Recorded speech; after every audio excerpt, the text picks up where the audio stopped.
All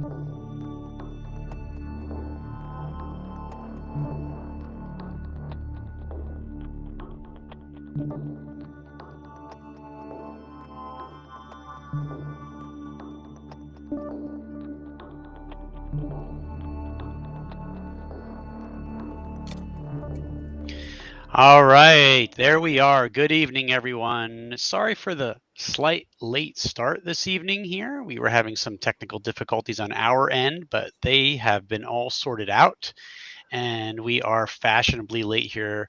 Only 5 minutes, it looks like. So thanks for joining us again, everyone out there, whether you are joining us on Facebook, on YouTube, or Twitch.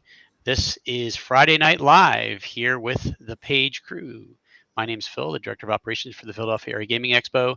And joining me, as always, is the Page crew. We've got Ed Stark down below, Jenn to my immediate southwest, I guess, and the panel. And there's Ron up there hanging out in Seattle. See what I did there, folks? I did a little map of the United States. If I was in Seattle, I'd be having fewer technical difficulties. It was just a comedy of everything wasn't working right, unfortunately, but I think we've got it straightened out now. Yes, it seems. It looks like we've got our first check-in from. Is it Steve Bombeck? It's not Irma. Scott. Okay. It's Scott Bombeck. Okay. Scott Bombeck. Yes. Okay. Well, thank you, Scott, for joining us. We appreciate it.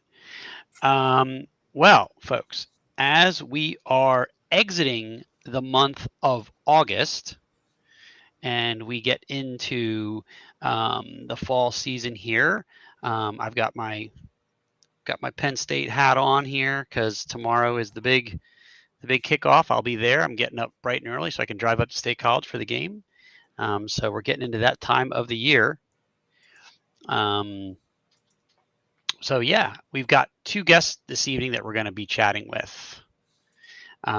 One is going to be our good friend Bill Barsh from Pacesetter Games, and we're also going to be talking to John McGuire this evening from the Vintage RPG podcast, and also the creator of 321 Action RPG, and in addition to other things as well. So that's what we're looking forward to, folks. And when we're done chatting with those folks, like always at the end, we're going to give you this week's page updates. If you've missed it, there's Scott saying we are. That's right, brother. In case you missed it at the end, we are going to give you the page updates for the week. So, folks, I'm hoping we're doing all well this evening. Are we ready to bring in the special guests? Because we're just a little late this evening, and slide them on in. Did you mention we had a contest? Sorry, I did not. Are we doing? Ron, are we doing a contest tonight for one of the hardback books? Well, or something else you got up your sleeve? Well, actually, we have a $25 online store code from our friends at Lord Games. Yeah, that's right. I totally forgot about that. My apologies. Yeah, read your run sheets, even if we don't. Oh no! What happened? That was interesting. We've got terrible technical difficulties, folks. There's a ghost in the machine, and it's not Scarlett Johansson. Well, I don't know if you noticed, we somehow lost our frame too. Yeah, I see that. We're all reduced down into the lower half. Everybody out there still see us, even even here we don't have we don't have any of our bugs, and we don't have our graphics, or it's definitely a problem. We only have the background. We don't have anything else. So I don't know what's happened here. Seems to be cycling through a bunch. Well, that's me trying to fix the problem. I don't know what's happened here. Well, hey, at least we're all on. True. Yeah, they can still hear us anyway. Maybe. I notice you all have titles and I don't. When you log in, you can give yourself a title. Oh, I didn't know that. I think it might be a newer feature.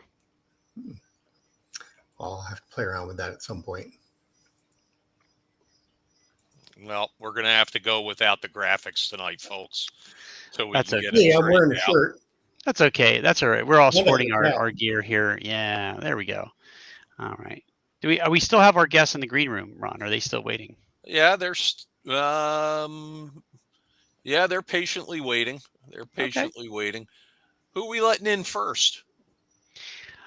I don't know. Do we flip a coin? Do we roll a Well, die? I think Bill's older and probably has, may doze off earlier. So we'll Yeah. start with him and then we'll bring in Hambone right afterwards. All right. There you go. There he is. Hello, everyone. Bill Barsh. Bill, how are you? I'm great. I just took my Geritol. Thanks, Ron. I have to go to bed early. Yeah.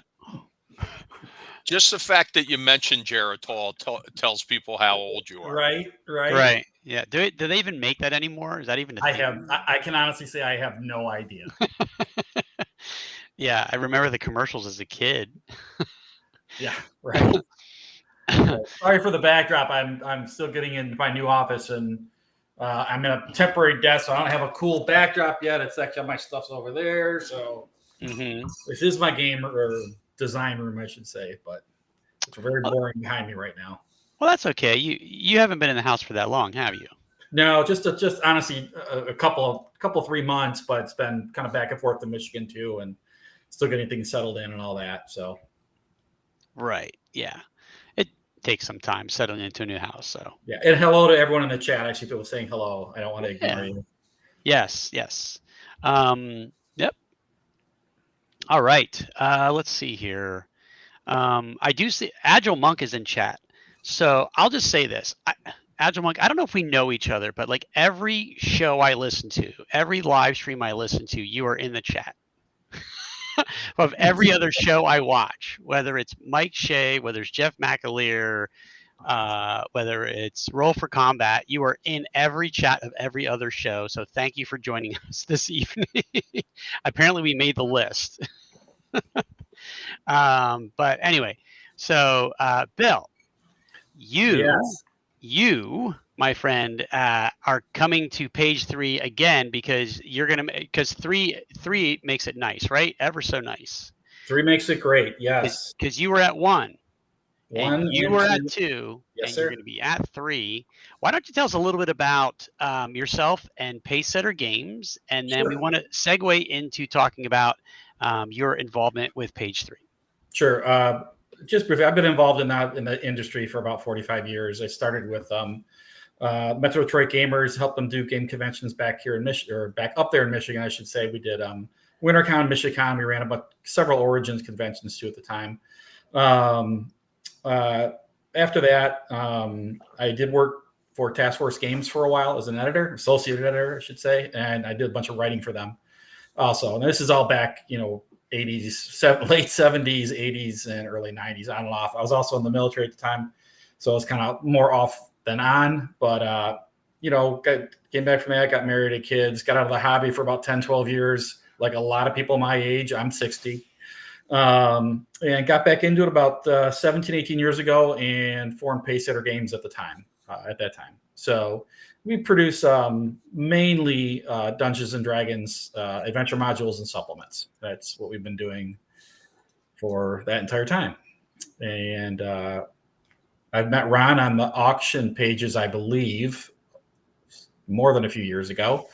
I think we probably met up at a game convention at some point, and he said he was they're starting this new convention called Philadelphia Area Game Expo. I always get the name actually that part wrong. He always corrects me based on social media, by the way, so which is awesome.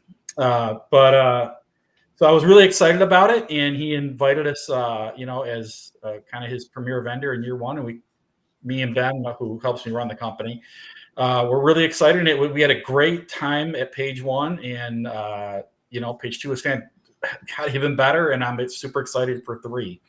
So yeah, we all are. It's because you were at 1 and 2, and those of us, of course, that were there have already, to some degree, probably been accustomed to the space, and now it's going to feel quite different with the new configuration.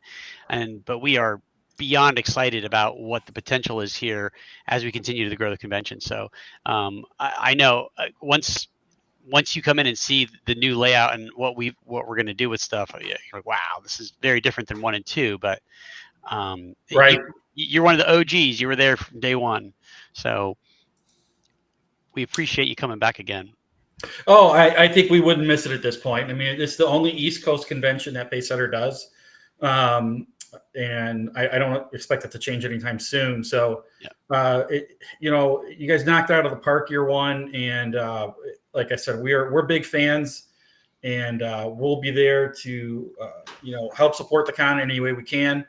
Obviously, we really enjoy the time, gaming and all the rest of it, but we'll be doing some sort of convention exclusive again this year.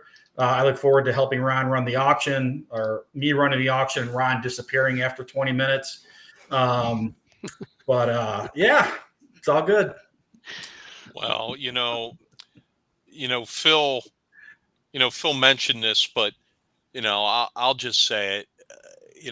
I asked Pacesetter to come out, and I was very hat in hand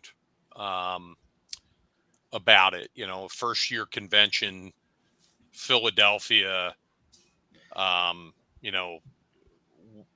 It was a risk for any manufacturer to agree to come out, let alone cross half the country to come to a convention. And Bill and Ben, they did that, and it was very much appreciated. And Bill's work at the auction, again, very much appreciated. He's behind the scenes, even though he's kind of a snarky curmudgeon out front.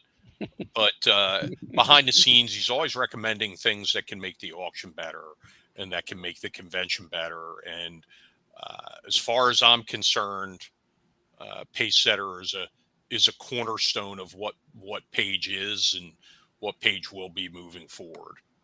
And I, for one, wholly appreciate that partnership. Well, like I said, we wouldn't miss it, Ron. And it's for us, it is always, like we always say, it's always all about the people, right? Great people make great conventions, and that's what you guys got going over there. And if that wasn't the case, honestly, we wouldn't come. I mean, it's we've always said at Pacer, it's a lot more than the business itself. The business will be the business, but if we're not surrounding ourselves with great people, and we don't get along with everyone, and more than that, call them friends, then there's no point in us going to a convention. And Page is all of that and more. So again, we can't wait for this year to come around in January. We're excited. Hopefully a couple of big things we get to announce coming down the road. Fortunately, I don't want to talk too much about them yet, but we got a few things. So. Yeah, I don't know. I mean, I think can we talk about Dungeon X for a second? We can talk about Dungeon X. Sure. That's one of the big things. I figured that was one of the big things. And well, I mean, okay. So for folks in the crowd, what is Dungeon X? So I'll try to keep this short because this will get long. So Dungeon X is our, it's alternative, basically our alternative to modern Dungeons and Dragons. So think back in the days when TSR ran basically two concurrent lines of D&D, right? They ran Advanced Dungeons and Dragons, and they ran their classic line.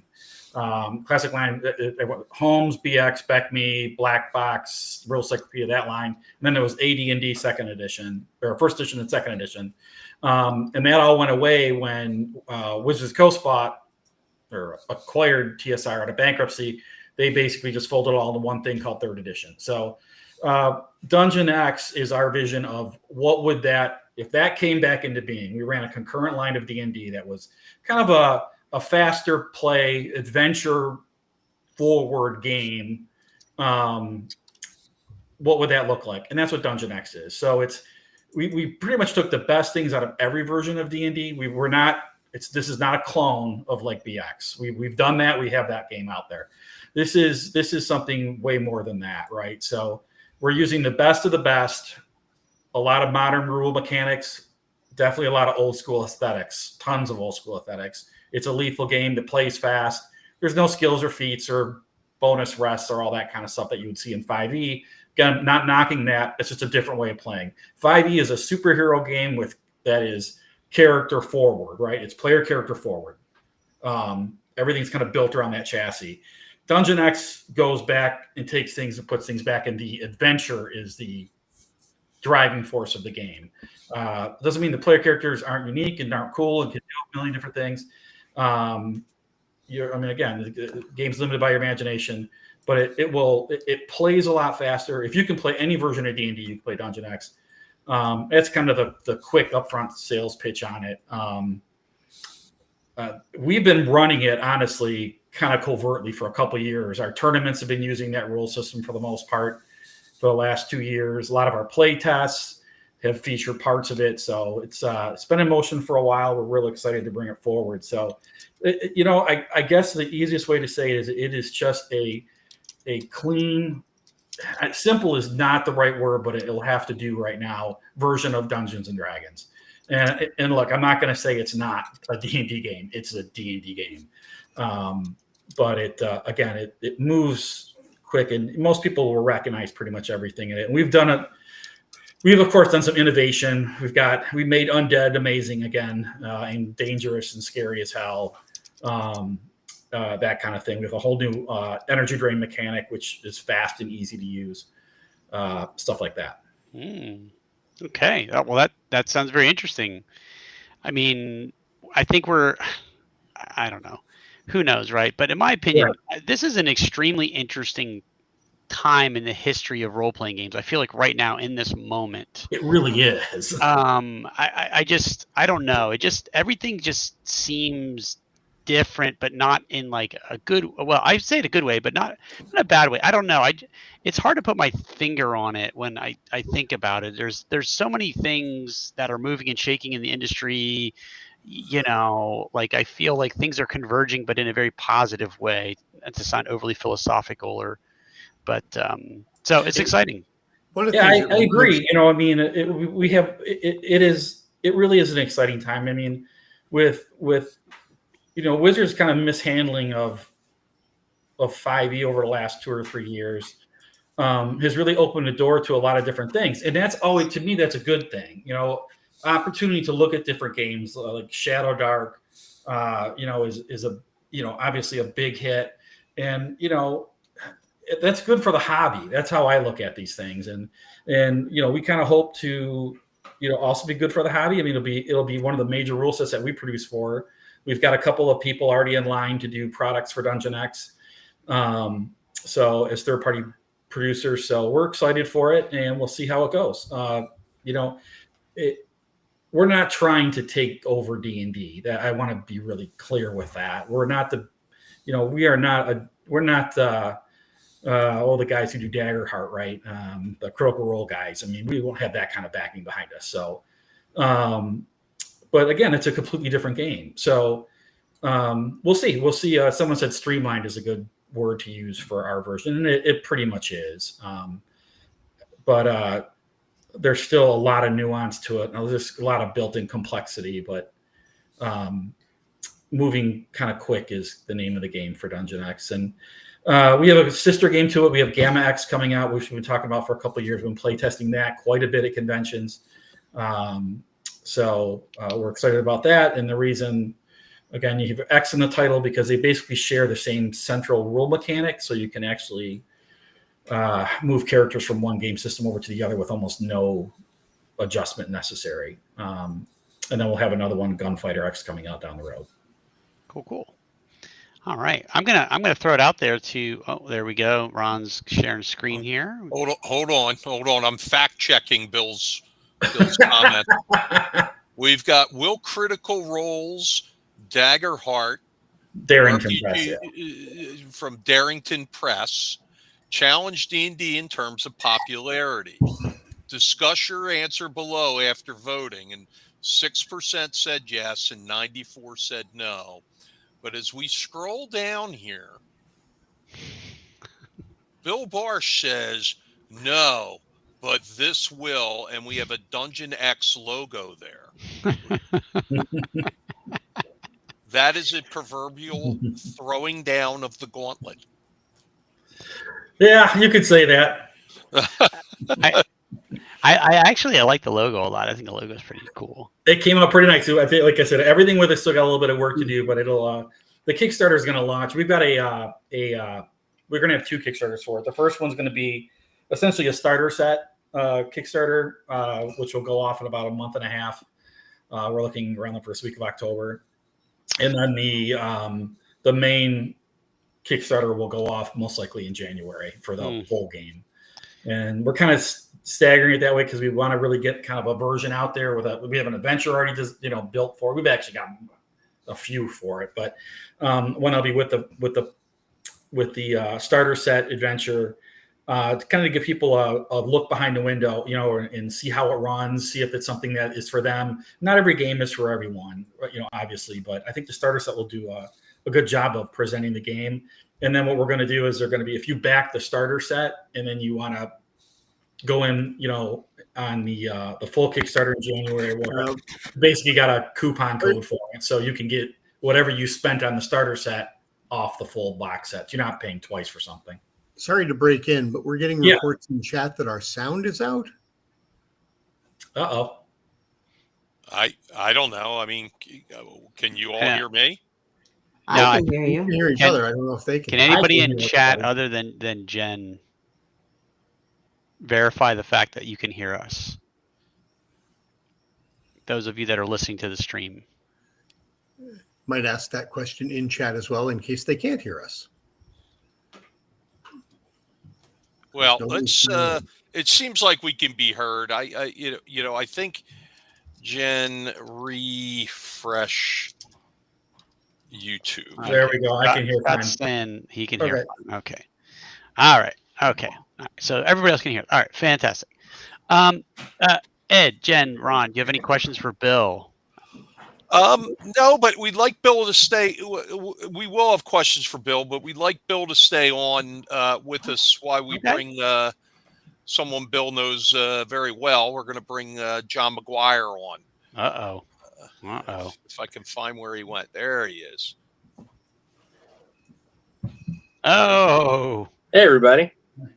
Hey, John. How's it going? It's going, brother. Well, thanks for having me.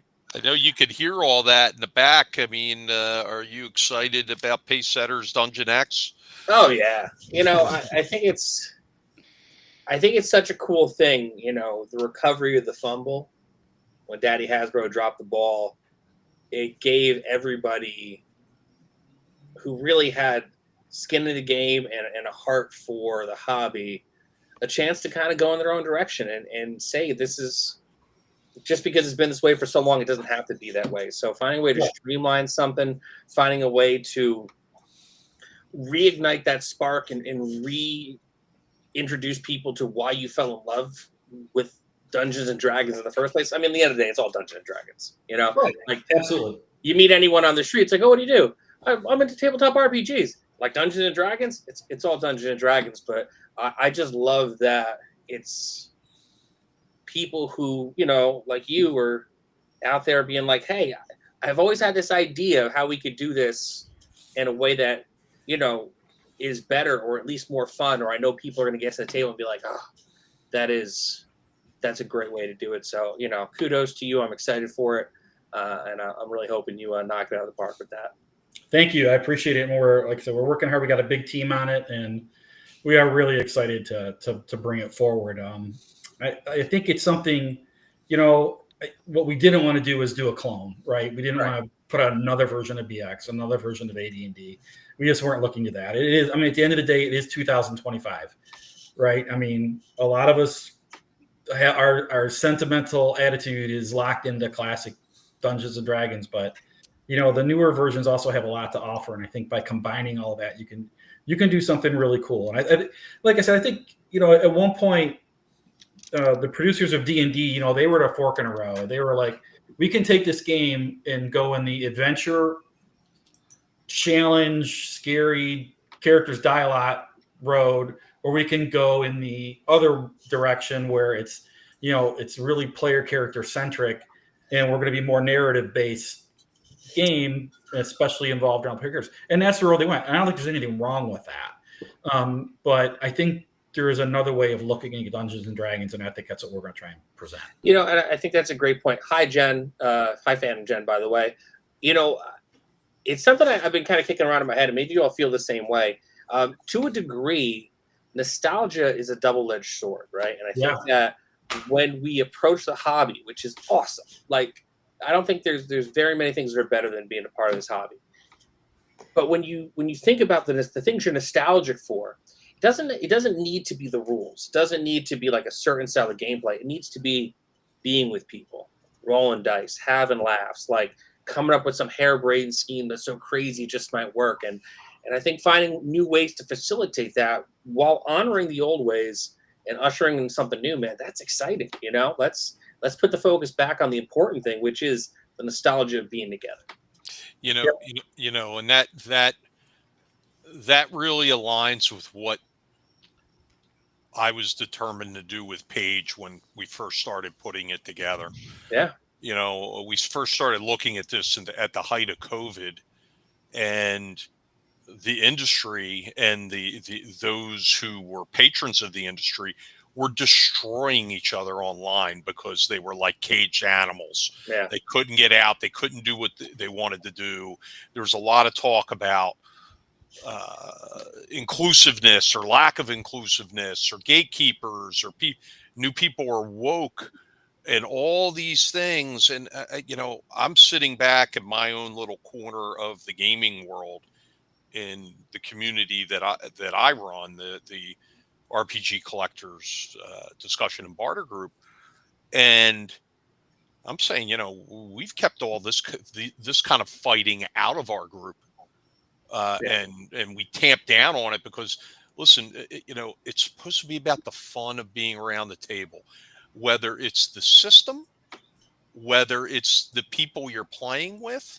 None of those things really matter as long as you're having fun at the game you're playing.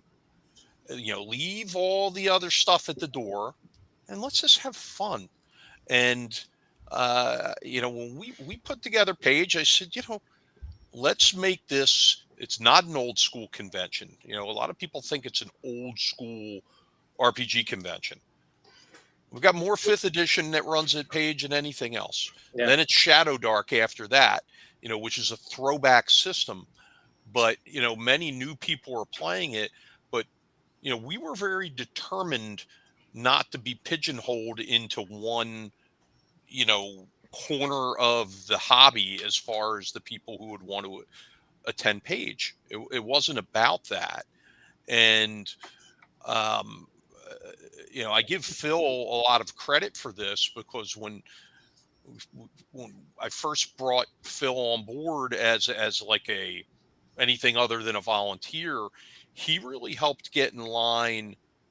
Hey, who are the important online influencers and online program folks and content creators who really helped broaden that horizon of who attends Paige, because they bring their own group of fans, and their own group of fans, yeah, sure, some of them are old school RPG people, but for the most part, it's a different crowd. And I feel like we've meshed the crowds very well at the first couple of pages. And we've really expanded it even further with our, diversity initiatives and expanding the guest list this year and doing the things we're doing. So, I appreciate your words about, hey, it's about the camaraderie of being around the table, and you can make any rule set fit that as long as we're having fun.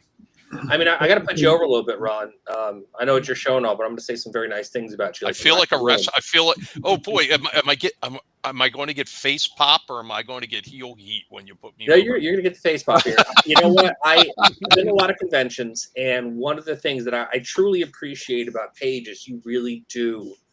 You walk the walk, and you have more so than like a lot of other folks embraced the fact that there are lots of different people who play these games. And if you just have a con where you have like these legends, which are awesome, it is awesome to get to see these legends, and like it's a gift to be able to still kind of chat these people up who were there on the ground floor. You don't forget the people who are on the way up now, and you always encourage them to come in, because like this is a very unique opportunity, I think, that we have right now where we are in the hobby, where there's still enough of the old guard and enough of the new guard where you can all kind of come together and start to be like, you know, it's like I was at a barbecue before this, and I was talking to a buddy of mine, and we were talking about going to see bands. I went to see Alice Cooper the other week, and he was like, yeah, you know, there's always that band where you're like, man, I should have just went. I was like standing outside the club. I should have just went in and saw this band. I think a lot of that is in the same way with the hobby, where like there's a lot of old great creators out there that like if you don't go and you don't encounter them, you're not going to. But you really do tee it up nicely where the old guard and the new guard can be together in the same building and, you know, have some fun. Yeah, and you know, though we have a lot of guests, and we've caught some criticism from some corners about the number of guests, and you know, you know, maybe not all the guests you know, are equal in terms of what they get when they come to the convention, right? Yeah. But what they all get is they get the opportunity to come and show off what they're doing. Yeah. So you know, a new person who's just making their way in the industry, a local creator, whoever that is, we have no problem giving them special guest status. You know, they're contributing something to the hobby. You know, like take Erica Lowe would be a good example, right? Right. We made Erica Lowe a guest, and and you know, we'll just talk about it frankly. Is she drawing as many people as Zeb Cook is? The answer is no. Right. The answer is no. Is she drawing as many people as Professor Dungeonmouth? The answer is no. But why can't we give her a special guest spot? Yeah. Like why can't we go ahead and do that? Why can't we do that with Justin Sorois? He's the best.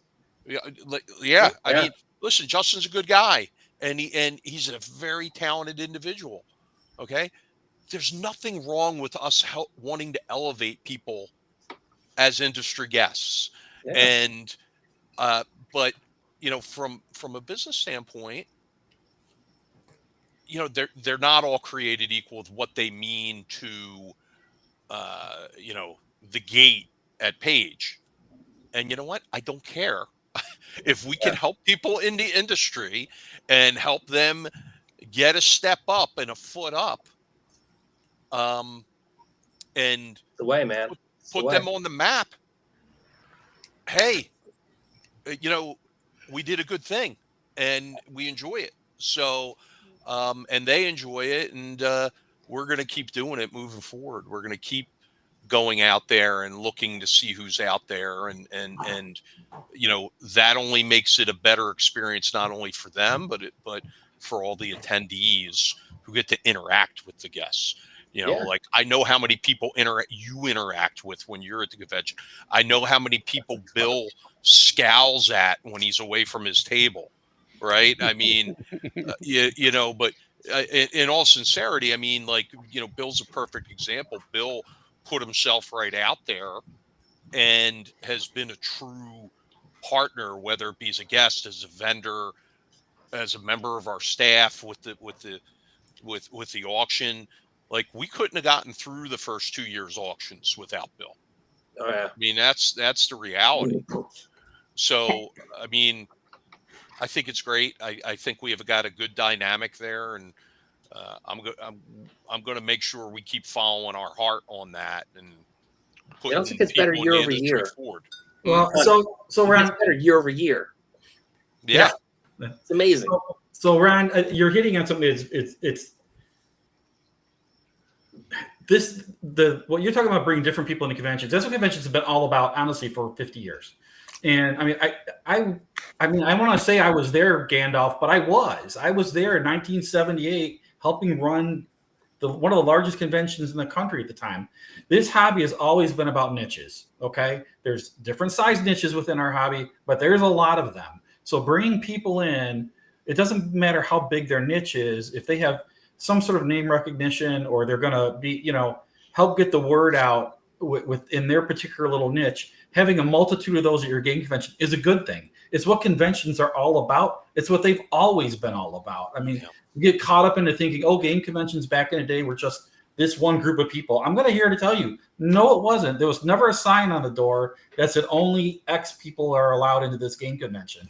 It was across the spectrum of war gamers, miniature gamers, model enthusiasts, RPG, industry as that grew. It's always been a part of the hobby, and it is, I can just applaud you for bringing the different people in. A lot of them I have never met and don't know, but I love meeting them at a game convention because I could talk to them about something I know nothing about in our hobby, and it's exciting to me to be able to do that because you never stop learning about our hobby because it's constantly growing. And I am not like a lot of people. We're not on social media and all this stuff all the time to know who all these people are. So go to a game convention like Page and you get to meet all these different people. It's wonderful. What I like. This is all true, but I go to a lot of gaming conventions, and I see it happen in certain contexts of gaming conventions. But I think Paige is, Ron and I have talked about this privately quite a few times.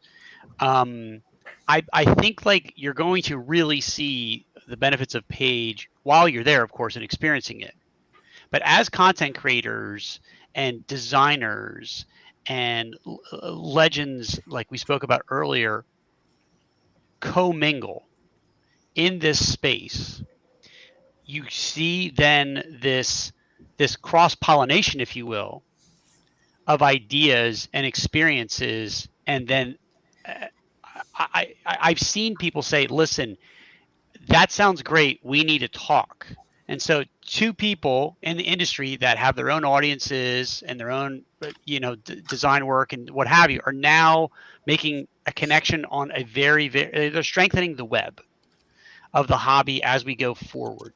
And so that's how I feel, part of like why I wanted to bring in, I want the old guard, I want the new guard, I want, people that have never been given a shot but have a great idea to come in and mingle, whether it's at the cheesesteak dinner that we have for the special guests and staff, and just at the hotel bar, at someone's booth or what have you. And before you know it, 6-8 months down the road after Page, you're seeing an announcement of a collaboration on a project between two people that sat down and had dinner together. In the throes of winter in January, where Christmas is over and I gotta wait for spring, and all of a sudden your creative juices are flowing when you get back home from Page, and you're hitting the ground running 6 months down the road working on this fantastic project with someone that you met at the convention. Well, that's just a fact, because I could tell you firsthand experience.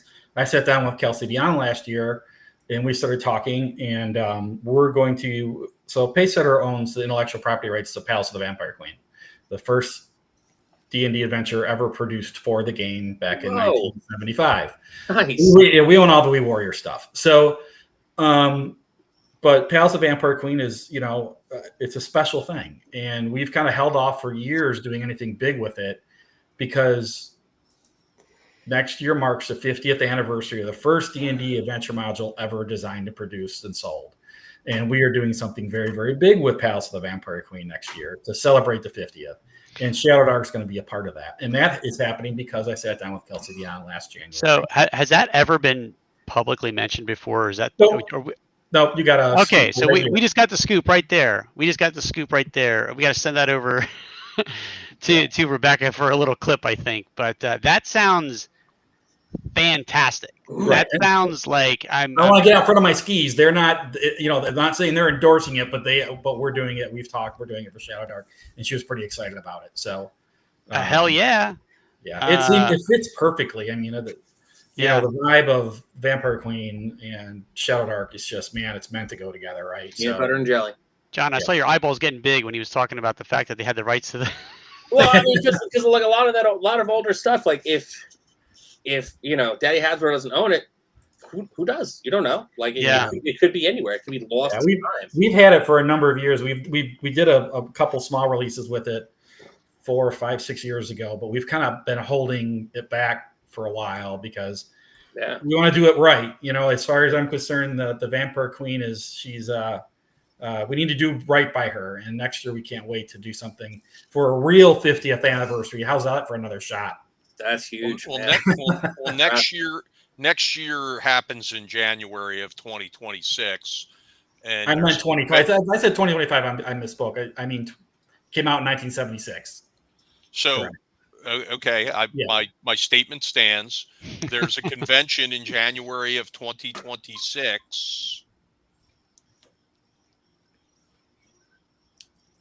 Wait, which one, Ron? Which one are you talking about? It's called the Philadelphia Area Gaming Expo, Bill. What are we doing? I mean, listen, we had the 50th anniversary tournament for Bunnies and Burrows. Yes. We had the 40th anniversary publication of there's a reason we haven't there's the reason we haven't submitted our game stuff or anything else yet, because we're still kind of working some details out, but there will be some news regarding all of this. I have to hold on. It's going to be in January and not March or June. It's going to be in January. Well, okay. Parts of it are in January, but yeah. You're hedging. Well, I know Phil is looking at the calendar. I'm gonna hedge. This is how I treat the government officials I have to deal with every day. That's all right. You're hedging. I'm going to continue to hedge. I want to backtrack on something else before I forget, because I have a terrible memory. So you were talking to about old and new school, old guard, new guard kind of people with the convention. I can tell you right now that Paige, I know it's anecdotal in a way for us, but we carry classic D&D stuff and we produce 5e D&D stuff. At Paige, our sales are almost exactly 50-50. I mean, it might be 55, 45, I can look at both years, but it's right there. That is very unique. That doesn't happen for us. I was going to say, do you see that? No, like Game Hole, 85% 5e, really old school. And that's a convention people say is an old school game convention. No, it's not. I know Alex runs it kind of that way, and we have the feeling of it, but not when we've been going to that since with Game Hole 4 or something like that. It's right 5e dominant. Versus North Texas RPG Con, where it's 90% old school and 10% 5e. But it's like that almost all the conventions we go to. Okay. But Paige it's not slicing the baby down the middle, but it's very, very close. Yeah. And it's been both years. So I know it's only 2 years I can talk to that, but that tells me, that's the is the customer base you're bringing in. So seems to walk. There's definitely both sides of the road being covered here.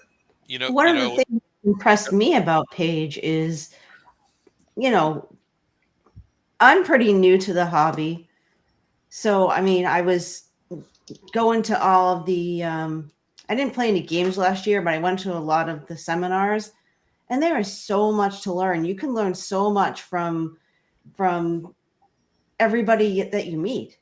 I mean, even if you play, no matter what kind of games you play, there's something to be learned every time you sit at the table and every time you go to a seminar. And that's just really powerful, I think. Absolutely. Yeah. And when I look at the demographics of Paige, specifically looking at where the people come from as customers, about 50% of our attendees are what I would call travelers, meaning they're people who travel to go to game conventions as opposed to, and that's where a lot of the I don't want to call it a divide. That's where a lot of the diversity of what the interests are comes from, because so many of the people who fly in for Paige and to travel to Paige, they're part of the RPG collecting community. Many, many, many of them. And they've embraced this convention, right? And that's why I think you have such a varied group, because when we go to market, we market. It's almost like two separate marketing campaigns. There's a national marketing campaign for Page that talks about, all the great guests we have, all the different systems we have. If we talk about Zeb Cook locally in your average game shop, they have no idea who Zeb Cook is. They don't know who Frank Menser is. And you know what? Not only do they not know, they don't care. So we have to market it differently locally, and we do. But I think that's where you see the very wide spectrum of interests who come to Page when it comes to the role-playing games. It's a wide interest because we're not marketing to a very narrow. We're not marketing to a narrow gamer type, Right. Depending on where we're marketing it. When we drop ads out in Lake Geneva, which we do occasionally, we are talking about the Zeb Cooks and the Harold Johnsons, and the people that are familiar to them out there, and because it's a more experienced gaming crowd. Yeah. When we're advertising in Philadelphia proper, it's all about Professor Dungeon Master. It's all about Bob World Builder, and we push with that, and it's worked. It's worked. So we're happy it's worked. It's worked with the support of those guests, and the guests for 98% of them have been great about communicating with the gamers. But I do want to re-steer this back, from us patting ourselves on the back unnecessarily. John, you have a lot of exciting stuff going on right now, do you not? Oh yeah, I do. So I lay can it on us, brother. Well, so what do we got? And I think the other designers here will know what I'm talking about when I say that the pipe is about to become unclogged. Yeah. So this is a PG-13 show, so let's keep it there. It's plumbing. I'm talking about the plumbing. Oh, okay. Yeah. It wasn't metaphorical. Okay. And fun little side note. I always thought it was things that are coming down the pike, but it's the pipe. So it makes more sense when you think about it. It's not. Wait, it's not the pike. I always thought it was. I think things come down the pipe. I always said pike with a K myself. I don't know. That's because you're near southeastern PA where you've got pipes. PA Turnpike. Yeah. Disregard it. I'm going to go back to saying it the way I did. But so we launched Days of Future Fairhaven. We did a third-party adventure scenario for Weird Who's Public Access. Mm-hmm. I was very ambitious when I was like, hey, we're launching this in May. I'm going to have the PDF out in August. I'm going to have it in people's hands physically in September. I'm so close. I lost about a week because I got sick. And the doctor told me it's not COVID. It is just an illness that is all the symptoms of COVID. So I essentially had Kirkland brand COVID. So I lost a week to my layout, but the scenario is 95% laid out. I had to get some more art. So we're going to be dropping that PDF in about a week. I'm going to send something out to the backers, let them know I'm just about a week behind because of Kirkland brand COVID. And then the physical ones will be going out in September. So I'm going to put myself over here a little bit. I'm going to say it's a pretty amazing adventure. It's a lot of fun. It's got a lot of heart, enough Easter eggs in there that you might as well call me the Easter Bunny, because there's a lot of, I put one in there today. It's a Jaws reference. It's awesome. But so I had a blast setting that up. Death by Dino, which we launched last year. It's in layout. The artwork's coming in. So that'll be in backers' hands, which is for 321 RPG, which is my RPG that I co-created with Gio Colazo, who's my writing partner. So that'll be probably in October in people's hands. We have the rule book and the Monster Gory that we're also working on at the same time for 321 RPG. That's coming along strong. And then we have Avon by the Sea that we launched February for Zine Quest, I guess. That's pretty much all written, so we got to get that to lay out, get artwork. So I have like 4 or 5 projects that are going to be coming out one after the other. Really proud of the Fairhaven one. I wrote that with Levi Combs, my co-writer on that, which was you're just hanging out with one of your friends, just goofing and coming up with a really fun scenario. I'm gonna give a little surprise announcement here. Our October crowdfunding campaign, we haven't really finalized it yet, but it looks like we're going to be doing a third-party adventure for Sickest Witch. Nice. Z, Geo, and my wife Sally. Thanks, Chuck. So we're gonna do I was talking to Justin about it, like we're talking about before at conventions. Then you end up going to like making stuff and getting work, and suddenly you're collaborating. So Justin hit us up. He's like, "Hey, what do you think about doing a Sickest Witch adventure?" So we're gonna yeah, let me think about that. Twist my arm and threaten me with a good time. So we're going to be probably launching that in October. My co-creator, 321 RPG, my creative partner for over 20 years, Gio Colazzo, his novel, he wrote a young adult adventure novel that's finally coming out. It's called A Girl Named Doom. So we're going to be publishing that as well through Ham and Egg Publishing, which is our publishing company. I did some work with Levi and Helgrim Hall, which is the page module. Iron Cobra Helgrim Hall. There you go. Right there's the cover, folks. Beautiful. I got a couple things I definitely can't talk about yet, but other things I've been working on. I got another Zombie Brain Eaters thing. Me and Brian got to work on once we get free of our collective and separate clogged pipes. But yeah, I'm always working on something. Vintage RPG is in its 8th year, so no signs of stopping there. I listen to every episode because I'm Thanks, a podcast addict. I just last night I fell asleep to the Toys episode because it took me back to my childhood as well. I have to say, I'll just say this real quick.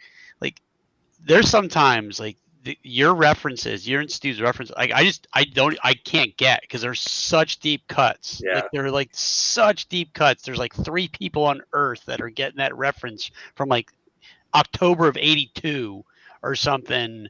I'm like, wow. But most of it I get. You talked about the Sectars play. That thing was huge. Yes. It was like this big. Yes. Yeah. I was like, Sectars. I have not heard of that toy line in like a million years. And I went down a rabbit hole today looking at Sectars. The only reason I thought about it recently was I forget what newer company is putting out there. They're doing it and they're like, yeah, we're going to build the play set again, which is nuts to me. It was double the size of Castle Grayskull and taller, but it's cool, 80s toys, man. Yeah. I think I still have a bunch of Sectars comic books somewhere in my. That's right. They did do comic books. Yeah, Marvel did them. Yeah, pretty sure I have 10, 20 of them. Probably back when I was buying everything back in the day. Yeah, John, I have a short request. My favorite cartoon and toy line, well, not toy line, but cartoon from the 80s is the Inhumanoids. Oh yeah. And I cannot. I had a story. I had an Inhumanoid shirt on at GaryCon 2 years ago, and I'm talking to Mike Merles, right? And he goes, "Well, that's a Hasbro property, right?" And I go, "Yeah." I said, "Why is that not an RPG? That is like the perfect property for an RPG." Yeah. And he said that there's some kind of weirdo thing with the IP that they tried to do it. They looked into it. But there's. I'm like, you guys own, like, Hasbro owns a property. Like, they created the property. Having worked at Wizards Hasbro for a long time, it is a nightmare to use their internal properties for RPG stuff. Now, granted, I haven't been there in many, many years, but there were so many efforts to do a bunch of different things, and it was just always way more trouble than it was going to be worth. Horrible. Yeah, Well, I mean, like just the creature design alone is like it writes itself, you know. Yeah. I could win Husband of the Year if I could get somebody to put together a Captain Scarlet and the Mysterons RPG. My wife's a huge fan. So Captain Scarlet and who? the Mysterons. I think it's Mysterians, but I don't know. The Mysterians, yeah. Yeah, go ahead and look it up. No, Why I don't don't you think do it is Mysterians. I guess it is Mysterians. I don't. Oh, I know. Yeah, I know what this is. I mean, that would be a wild RPG. Why don't you Yeah, go I ahead mean- and do it, Ron? You can't be Captain Scarlet though, because he's indestructible. But You're a game designer now. You can do it. well, I'm an adventure designer. I designed it at adventure. I tried to get Bill to publish it 3 years ago, but he blew me off, so I had to go somewhere else. I had to do it on my own. You asked me 3 years ago. It's probably another 5 years before we can get to it. Now, Yeah. Speaking of fast turnarounds, John, I have to give you a compliment. You know, anything that I have backed that you've been involved with through Ham and Egg or whatever it's been, Zombie Brain Eaters, the turnaround time has been incredible. It's been like 60 days, and like, oh, we're doing this. Do you want in? Okay, and then within a month or two, you have the product in your hands. Well, so there's I appreciate that. There's a little asterisk to that though. So some of the 320 RPG books take about a full year production. It's just me and George. We've got a lot of artists that we hire and we work with. We got an editor named Megan. We've worked with for 5 years. We got a map guy. You know, we have people who Cheese or Fossey will do layout on it. So it's got to go through a lot of hands. With Zombie Brain Eaters, me and Brian, we were at Game Face not this year, last year. I don't know. It was a while back, Right. and we figured it out. We kind of hatched the plan, and then we're like, you know what? Screw it. We're just going to do it. And him and I, we wrote it in like 2 weeks. He laid it out, and then we did a pre-order, and we just put it right out. And then we were at ShireCon last year, and people were like, oh, they had a blast on graders. Like, oh man, would you do a holiday one? They're like, I don't know, we do a holiday one. And then we sat around the table with some of our friends, shot the breeze, and we came up with Seasons Eatings. And then we wrote it really fast, and we laid it out really fast, and we got it out. We almost had it out as fast as we planned to, but we had an issue with the printing of it. So that took us a little longer. But yeah, like that stuff normally doesn't happen. Days of Future Fairhaven, I had an idea, brought Levi in, me and him, we just put our heads down and we just kind of worked on it. And I taught myself how to do layout, and I decided I was going to be the one to lay it out. So there was a lot of steps to kind of cut out. We only worked with 2 artists on this because it's Fairhaven, so you can kind of make your own kind of goofy stuff to put in there. So by doing it mostly myself, as far as like layout and odds and ends art go, working with only 1 or 2 artists, I was able, me and Levi write it down. I was able to turn around faster, but normally that doesn't happen. Well, Levi was going to be on the program tonight. I was going to have him pop in, so you and him could talk about the game a little bit. But he's on a date with his wife. It's very important. To which I responded that his priorities were all effed up. But you know what? Anytime we can get Levi involved in projects, it's like, love the guy. It's been a struggle for him. Yeah, he's had a real rough go of it, but yeah, we became, it's hard to make friends and make good friends and true friends later in life in a lot of ways. And we became friends because of the Vintage RPG podcast. We had him on as a guest. We kind of hit it off. We became friends after that. He mentored me, getting me into the hobby. We collaborated on a bunch of stuff together. So, and I was like, hey, you have this one character that I love. I have an idea for him in this one story. Would you want to do the thing with me? He was like, yeah. And so that's where we ran with Days of Future Fairhaven. And it's just been like months of going back and forth, making each other laugh and just putting together a really tight adventure. All right. So this has been wonderful. How about from the folks in chat? Anybody have any questions for John or Bill? I have a couple. Okay.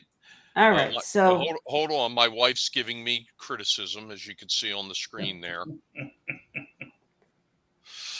Go ahead. okay. So Bill, you're the one that wrote a book on how to do a successful Kickstarter? No, I did not. That was me. Oh, gotcha. Yeah. Crap on your fucking, We're gonna crap say on your fucking fudging. life. Fudging Yes. Life, yeah, because it's PG-13 show. Yeah, I wrote that. Mhm. Oh, that's awesome. Do you have it on Audible by chance? I do not have it on Audible. That's a great idea, though. That's something I definitely would love to do. That's a great idea. You put it on Audible, I will buy it. All right, awesome. there we go. Ironically, there's the next Kickstarter. Yeah, I'd have to hire. I try to do. For the sake of when I started this, I also wanted to do an audiobook version of one of our first adventures. And, I have got the dulcet tones. You've heard me on the podcast. I'm like, I could do this. I've never done any voice acting. And I spent 2 weeks recording and editing the whole first adventure. And it was one of the worst experiences of my life. And I would love to do it again, but I would hire a voice actor. Well, I'll make a suggestion to you. My wife has done a bit of voiceover work in her time, and I know she's always interested in that. She's always taking a look, and there it is. There it is. Jenn's available for narration. There you go.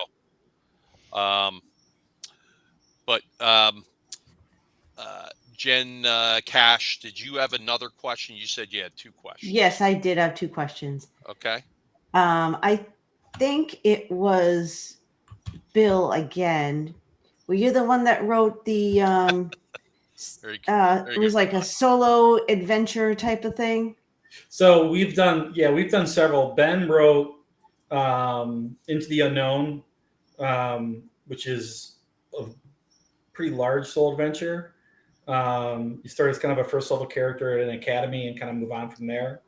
And then I've done Grave of the Green Flame and several others in a series. Right. There was like a solo RPG thing too that was, I think, based on Mythic GM or something. That's not us. So we do have our own solo system, but we include it in our adventure modules. Okay, so it must. Go ahead. It must have been. It must have been John then.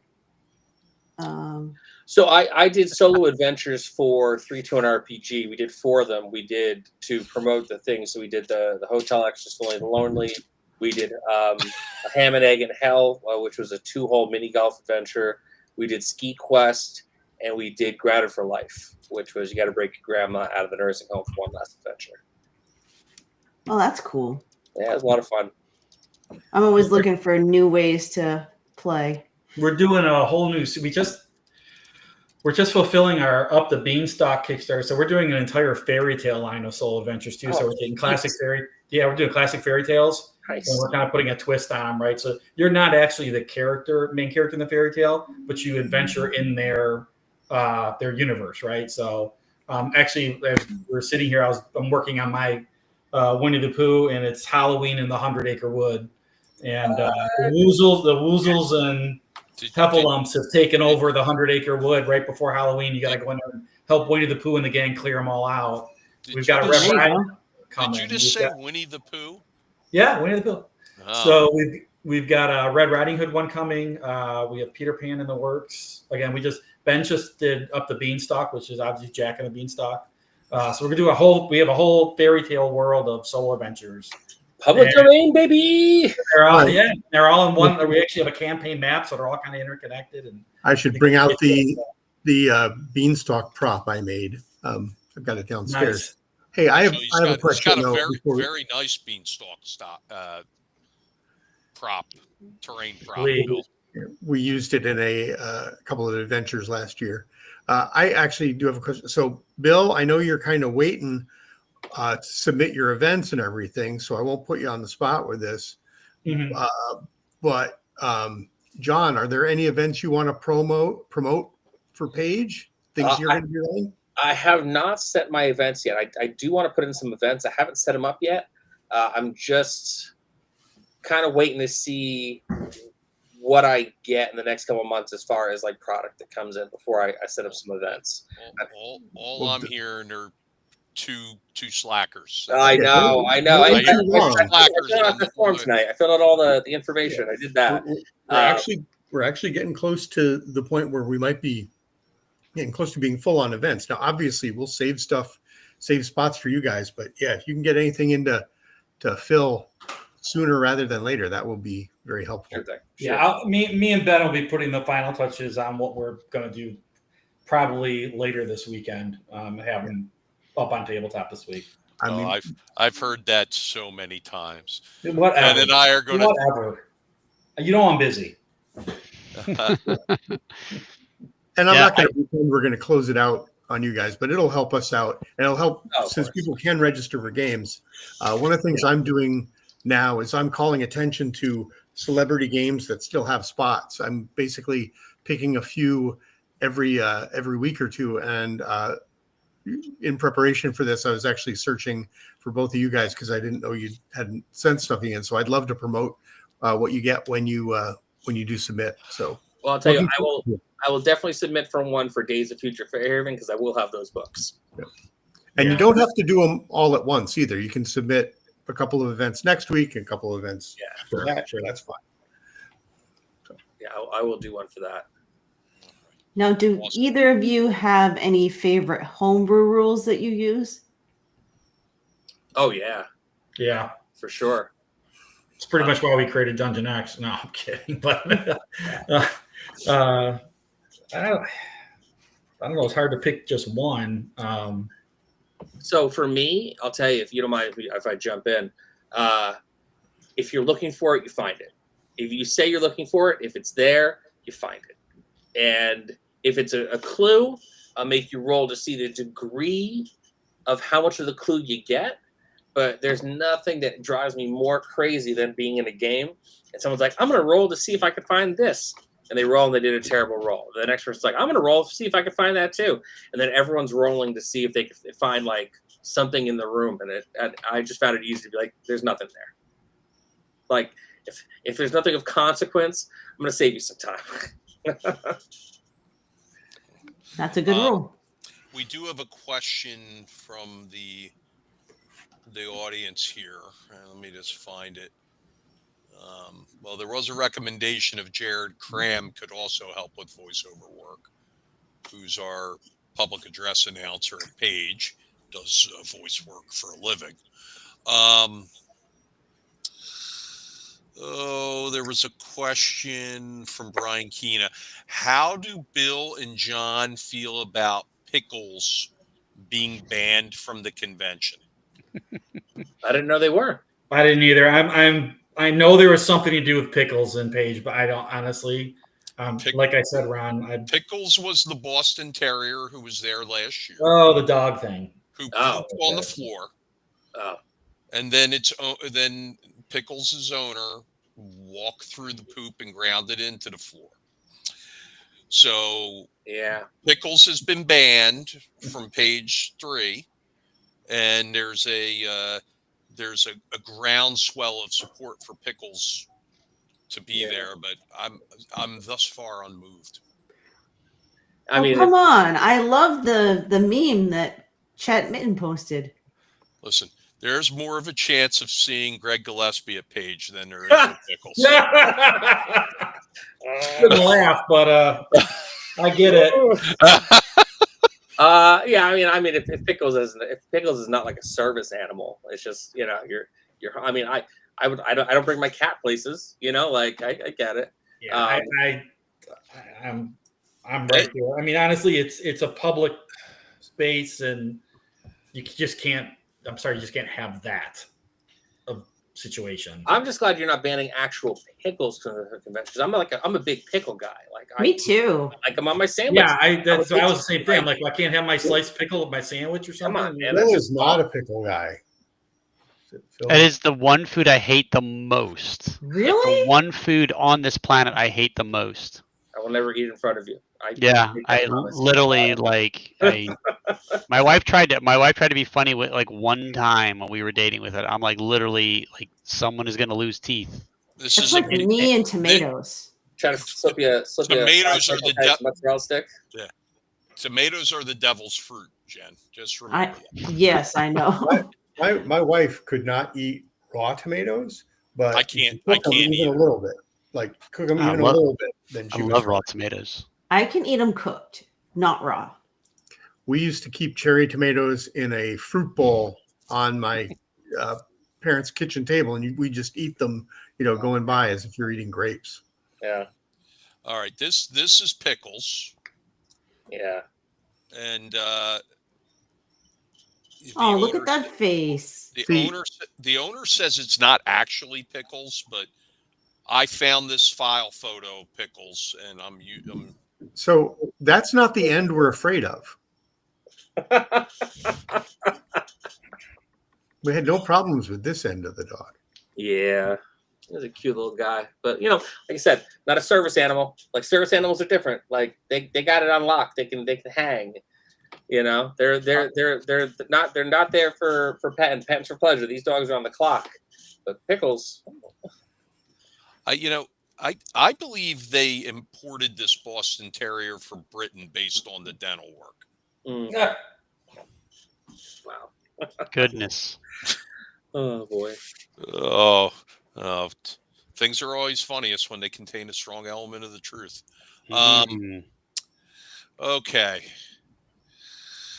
Any other questions for the crowd here? Phantom Jen wants to know, does Phil eat cucumbers? I love cucumbers. There's something wrong with you. You I can't love eat cucumbers and not eat pickles. I love cucumbers and I love vinegar, but when you combine them together, they are carcinogenic amalgamation. Then thus forms. I'm gonna you have don't to, even like have the to sweet get back pickles on this, man. And it's like all pickles, right? Like sweet dill. Yes. Garlic. No. Like, I love bacon, but I don't like ham. So there is even though they are the same thing, they're different. Listen, they're not the same thing. I'll have to bring my wife on here, who is the butcher of our pigs that we raise every year, so she can tell you the difference between the ham and bacon. She will break it down. I'm going to say it's the way it's cured, but I'm with you, Phil. Solidarity in the. It doesn't make sense, but it doesn't. It doesn't make any sense. I didn't say it made sense. I just yeah. So, sorry. It's I always tell my wife, just like, can I have this one thing, please? Can you just let me have this one thing? Because I'm a very good eater overall. I'm not picky eater at all. But that one thing is just, I put my foot down, and it's 50 years in the making, and I'm not changing. Sorry. I get you.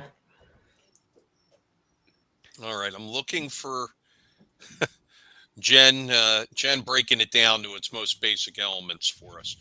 Bacon is bacon, and ham is ham.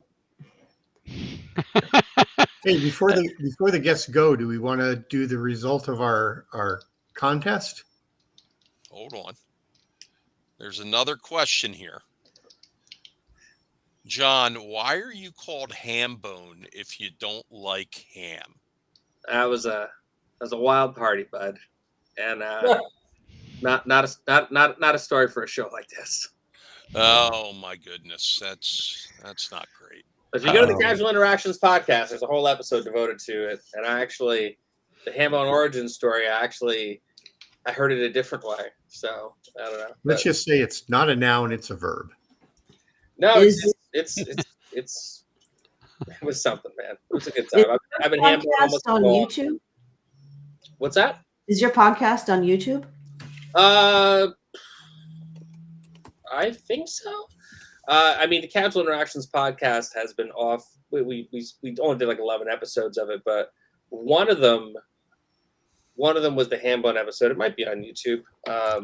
It's on like wherever podcasts are streamed, because it was an audio show. It wasn't a video show. Oh, okay.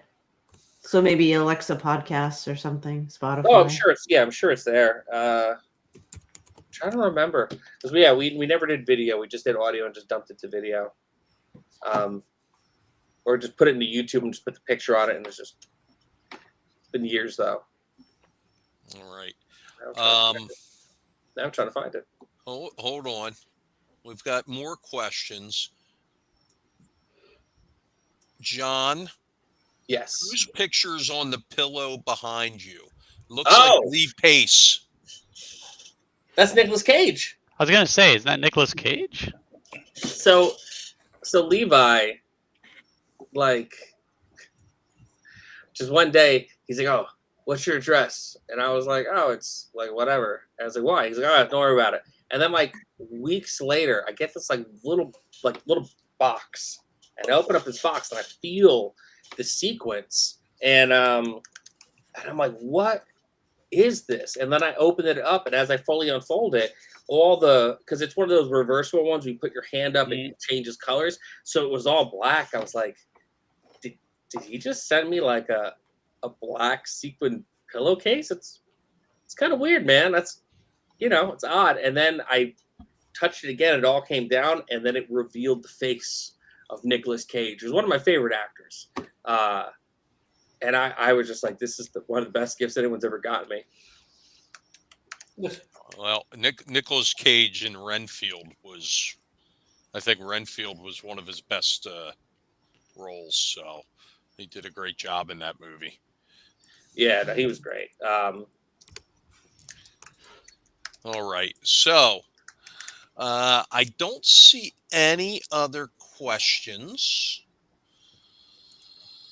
So any last words before we let you guys go? Bill?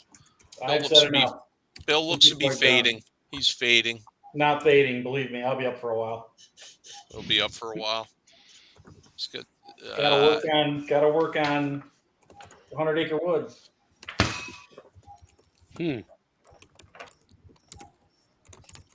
No rest for the wicked. And by the way, our fairy tale stuff's more like Grimm's, not Disney, by it. So just putting it out there. Yeah, but man, what a cool world that you can now do that. Disney, right? Yeah, because most of stuff's a lot of it, obviously out of the public domain. So it's just they're in the public domain, I should say. But and I mean, we're getting close. I mean, I think Hercule Poirot, some of it's already in the public domain. I think the character will be in the public domain in a couple of years. Like Agatha Christie's my all-time favorite author, by the way. So yeah.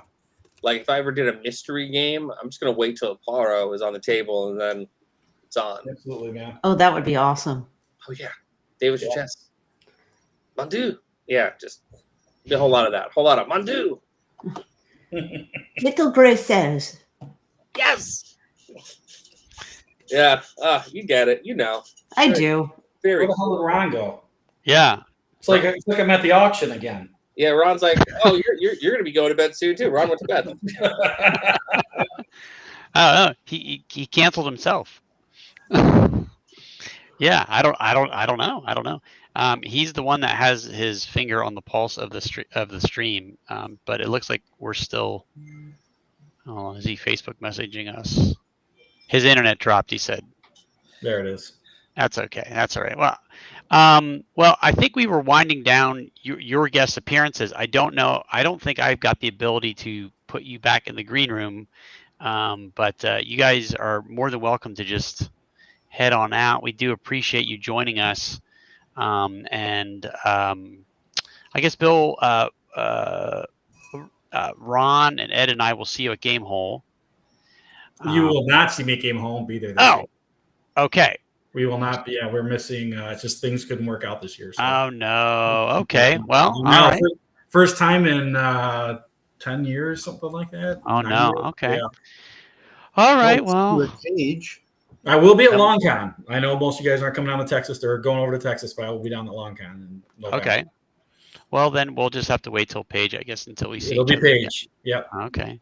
Yeah, it was nice meeting both of you. Oh, it was a pleasure meeting you too. Thanks for having me on the show. I'm sure I'll see some of you at PAX Unplugged. I will definitely be at PAX Unplugged. Nice. Yep. I'll be mostly, hanging around the Exalted Funeral booth, wherever that ends up being, and just. Yeah. Yep. And I don't know if Shutter's going to be there working for Goodman again. No, Shutter's just coming down for one day to see everybody, to say what's up. Coming down. All right. Yeah. All right. Well, let me know. I'm at the JW. So. All right. I'm down to clown.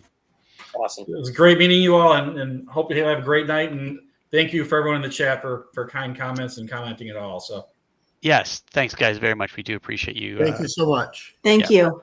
Have a great night, everyone. Bye, everybody. You too. All right. Well, that was great having them on, and we are going to hop into what we typically do, or at least what I typically do, and that is give the page updates if folks have missed out. There's Ron. He's joined us back. He's that janky New Jersey internet that is very unreliable. It's a night of. It is definitely a night of technical difficulties here. It's the Jersey Devil, isn't it? Yes, that's right. Barons and you can hear him howling in the woods. Well, it's interesting you mentioned Jersey Devil. I recently came back from the 43rd convening of the Carpenters Union Convention and elections. And there's a lot of pin trading that goes on there. And my region, we put out pins of each of the state cryptids in our states. And they were a highly sought after commodity there. I would think.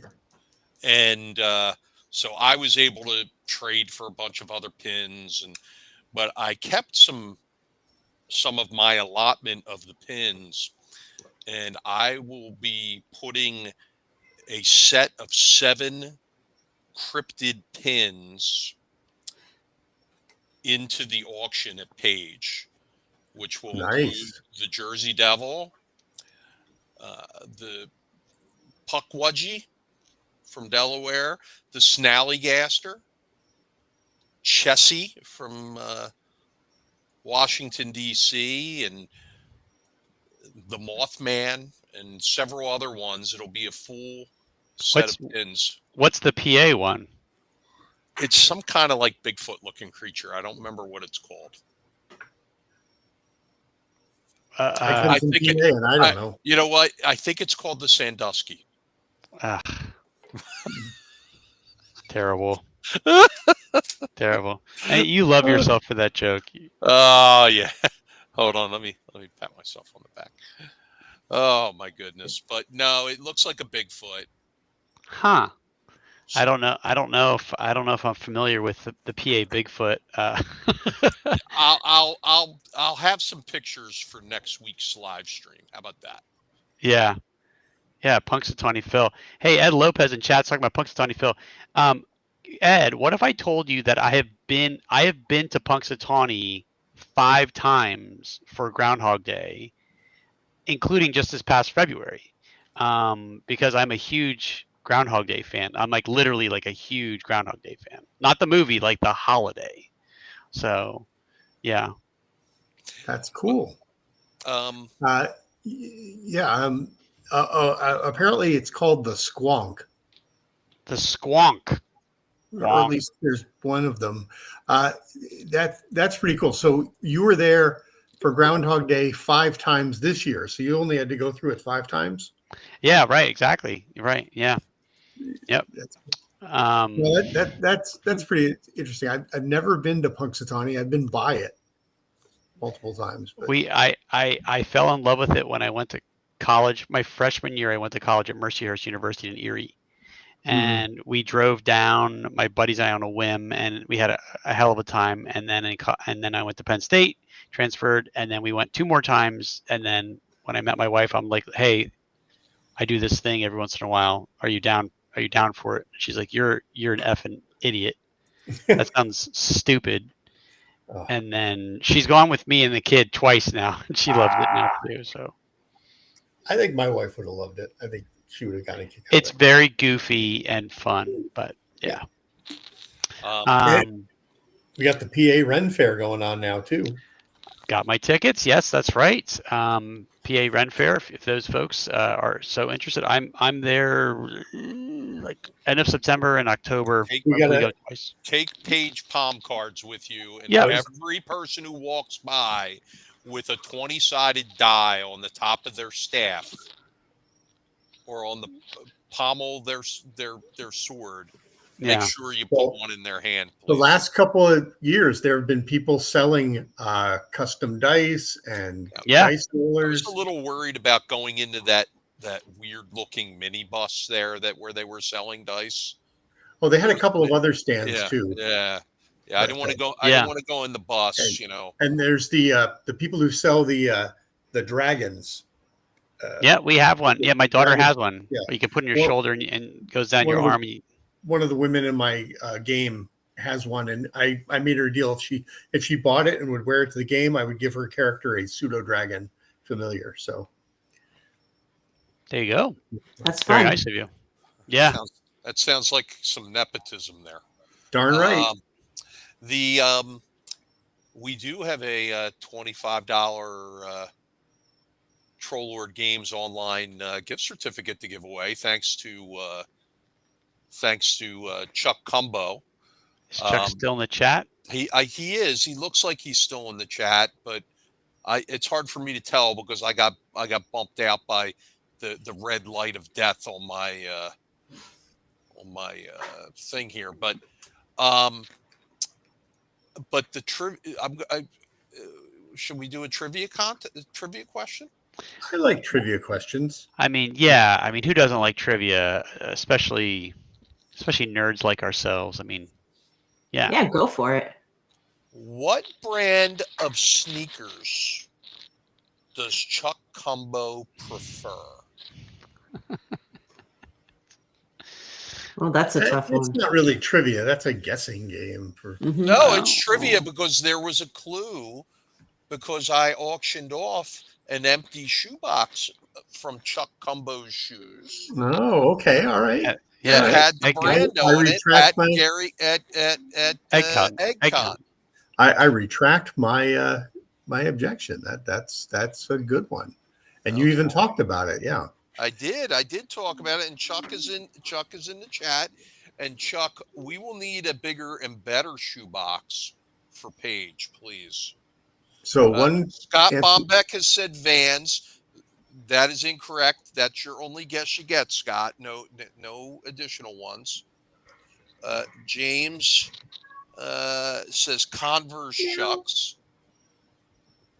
And by the way, James, you want to play Walking Dead RPG tomorrow at 2:30 at the game room? Let me know.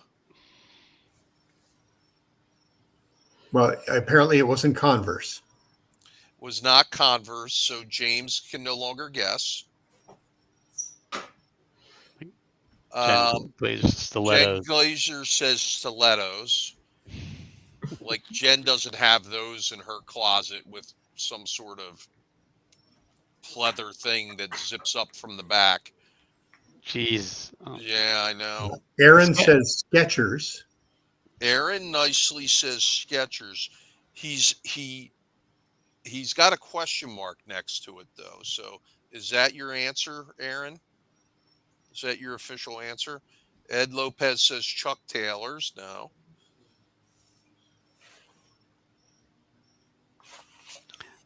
I think is Aaron's final answer. All right. Aaron's final answer is correct. Chuck Cumbo likes the Skechers because he likes to be able to slip his foot in and out without having to bend down to tie them. And he also likes the extremely wide fit of the shoes, which allows him to stretch out his opossum-like toes. I have a couple of pairs of Skechers, and they survived walking all over Japan. So I was impressed. Mm. Well, yes. Well, possum-like toes. Oh my God. Possum-like toes. I've never heard. Yeah. Aren't possums like like their tails, and they're very prehensile. Like, I mean, very grabby, right? Yeah. Yes. Yep. And they eat ticks, so make them your friend. That's right. That's right. There was a discussion of a possum that keeps like hanging on one of my players' screen doors at his house. And I was doing everything I could tonight during our game before the live stream to encourage him to allow the possum in and, feed the possum and make the possum his pet. And he was unmoved. I will tell you a story about feeding a possum, but probably some other time since it is kind of late. Is it kind of late? It's after 11. It's 11:06. Yeah. It's 11:06. Yeah. Oh boy. Yeah, I've got to get to bed myself. I've got a big day tomorrow. You have a big day tomorrow? Going to the football game. This is prime season for doing page stuff. I hope you post something in the group before you go to the football game. He's going to take palm cards and hand them out at the tailgates. Yeah, he's going to give them to the dude who pushed over Jason Kelsey at the game. I still remember going to Penn State games as a student. You could buy season tickets for, I think it was $24 or something like that. Well, it's a little more. Yeah. A little more nowadays. All right. But anyway, yeah. So, by the way, we need to get that code to Aaron. That's fine. I have the code, assuming that the codes Chuck gave me were correct, and he didn't give you phony codes. He didn't give me phony codes, but I'm pretty sure. I feel pretty good about it. Yeah. Well, congratulations, Aaron. We're going to get you that code. Like toes. Oh my goodness. Well, all joking aside, we do have a couple of things we did want to remind everyone out there. We have surpassed 900 badges. I literally just checked. I think we might have sold a badge during the show. We did. So that's always exciting. So we're encouraging folks to buy badges as we're doing our live show. Event submissions, we're getting very close. So do not delay, folks, if you are thinking about submitting, as we're coming down to the wire here. Let's see here. What else? Remember, badge sales, you can get them at phillygamingexpo.com for all of your page needs. That includes Levi Combs's Page 3 specific adventure was mentioned earlier this evening by John, the Iron Cobra of Helgrim Hall. Get it there. It is a limited edition. There will only be 100 copies of that. There's still some left. Our shorter shorter form YouTube content, we are still pushing it out there. We are getting short form videos from some of our special guests. Chris Pramus just pushed one out. We pushed one out earlier today from Green Ronin Publishing. He will be at page 3, and we're very excited. Attention, folks. We have added 2 more hotels to the Page Hotel block. We didn't have a choice. We sold out the first. Right. Yeah. Yeah. There you go. We sold out, so we had to add more. Is what it came down to. They are a little further out, but still very, very close nonetheless for you to be able to get to the convention center. The True by Hilton and the Marriott Residence in Collegeville are now in the hotel block. If I read correctly, Ron, there is shuttle service from the True, but there is not shuttle service from the Marriott. I can't guarantee shuttle service from the Marriott because it's the True is part of the same hotel chain Yeah, as group the or whatever. Hampton, and I don't know if they'll go to the Collegeville place. Frankly, I was having a little bit of a wrestling match with the hotel today, because they gave us a link, which I didn't post, thankfully. And the price looked a little funny, and I checked, and the price they gave me in air was $20 more expensive than what you could get on Hilton.com. So that's fixed, hopefully. But for now, I posted the link to Hilton.com until it's fixed, until I can confirm it's fixed. Either one of those hotels will be fine. There's also a poll on our Facebook group. If you could answer the poll about where you're going to be staying as an attendee, I'd appreciate that. I tried to interact with that. I don't know if I was able to successfully vote, but I'm staying in the Hilton Garden. Okay, well, that's great. Yeah, folks, and it's actually really important. That's really good information for us to know that, so we can hopefully help with shuttle service or what have you. Yeah, if you could fill that out, that'd be very useful.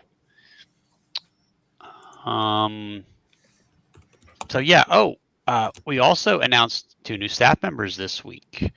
They are familiar faces, Chet Minton and Mike Neisel.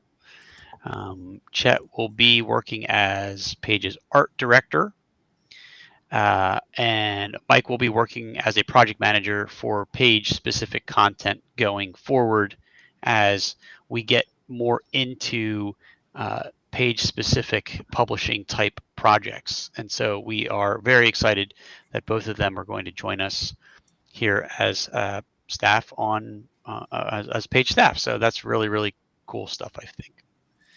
Yeah, I mean, we're really rounding out the staff. I mean, not only Ed, myself, and Phil, and of course Jenn is going to be in the interview booth interviewing attendees and special guests. But of course, we have my wife. We have Zane McGowan, who's like a senior staffer with us. We've got Kate Zagoras, who's overseeing our cosplay, and the list goes on and on. We're gonna be adding a staff section to our website where everybody will be able to see who all the staffers are and what their roles are.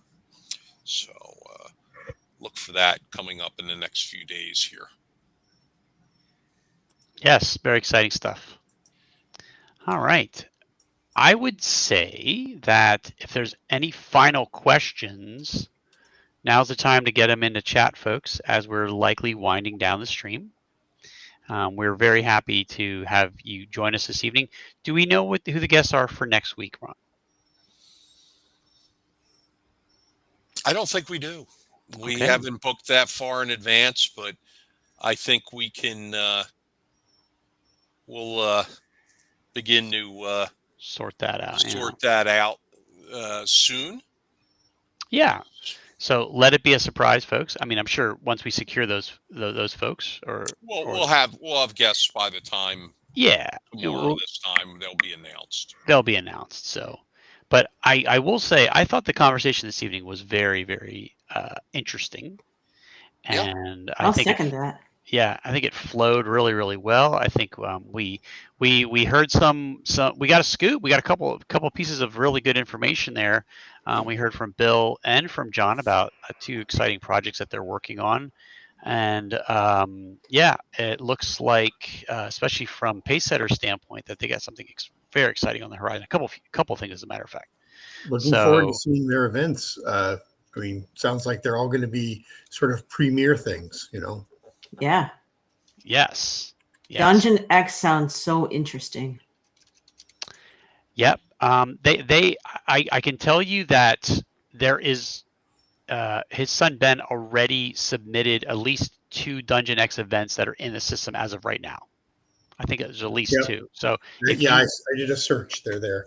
Yeah. So if you want, logo would be really easy to turn into a 3D model. Mm-hmm. I think by the time we get on next week, I'm going to start discussing some of our auction items that I know we're going to have. Like cryptid pins? Well, we brought those up today.